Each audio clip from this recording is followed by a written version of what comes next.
Hello friends, welcome to book foods channel. ఈరోజు మనము multipurpose పొడి పౌడర్ ఒకటి ఎలా తయారు చేసుకోవాలో ఈ వీడియోలో తెలుసుకుందాము. ఇది కర్ణాటక రెసిపీ. ఇది మీకు యూట్యూబ్లో ఎక్కడా కూడా దొరకదు. వీడియోని చివరి వరకు చూడండి. మనము ఈ పొడిని ఏ రెసిపీలో ఎలా ఉపయోగించుకోవాలో మీకు క్లియర్గా తెలుస్తుంది. దీనికోసం మనము ఏ వస్తువులు తీసుకోవాలో చూద్దాము. ముందుగా ఒక 2 కప్స్ శనగపప్పుని వేయించుకోవాలి. ఇప్పుడు నేను చెప్పే వస్తువులన్నీ కూడా సపరేట్గా ప్యాన్లో ఆయిల్ వేయకుండా వేయించుకోవాలి.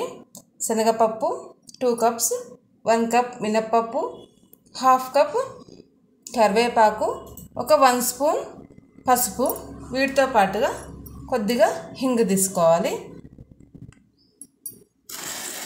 తర్వాత ఈ 5 ఐటమ్స్ శనగపప్పు, మినప్పప్పు, కరివేపాకు, పసుపు, హింగ్ ఇవి కంపల్సరీగా తీసుకోవాలి. వీటితో పాటుగా బియ్యం, 1 స్పూన్ బియ్యము, తర్వాత పెసరపప్పు 1 స్పూన్, తర్వాత ఎర్రపప్పు 1 స్పూన్. ఎర్రపప్పులో ఫోలిక్ యాసిడ్ ఉంటుంది. పిల్లలకు, పెద్దవాళ్లకు, లేడీస్కి కూడా చాలా మంచిది, ఉంటే తీసుకోండి. తర్వాత ధనియాలు, కొద్దిగా మెంతులు, కొంచెం మెంతులు తక్కువ తీసుకోండి, చేదొస్తుంది. తర్వాత జీలకర్ర, ఇవి రాగులు, జొన్నలు, తర్వాత సజ్జలు ఉంటే కూడా తీసుకోవచ్చు.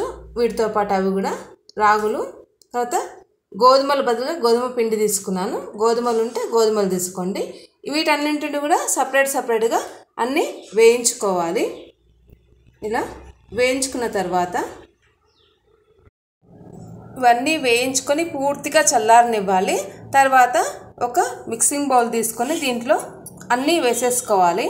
మనం వేయించి పెట్టుకున్నవన్నీ కూడా ఒకదాంతో ఒకటి అన్నీ వేసేసుకోవాలి. ఇప్పుడు మినప్పప్పు, అదేవిధంగా కరివేపాకు, శనగపప్పు, 2 కప్స్ శనగపప్పు, తర్వాత పసుపు, హింగ్, వీటన్నిటిని మనము వేసి కలుపుకోవాలి. ఇక్కడ దీనికి నేను కారం కానీ తర్వాత ఉప్పు కానీ ఏది యాడ్ చేసుకోవద్దు ఈ రెసిపీకి. ఎందుకో మీకు తర్వాత చెప్తాను. ఇవన్నీ ఇలా మిక్స్ చేసుకొని మనము మిక్సీలో వేసి పౌడర్ చేసుకోవాలి. మరీ స్మూత్గా ఉండకూడదు, అలానే మరీ రఫ్గా ఉండకూడదు. కోర్చుగా కొద్దిగా మన బొంబాయి రవ్వ ఉన్నట్టుగా పౌడర్ చేసుకోండి.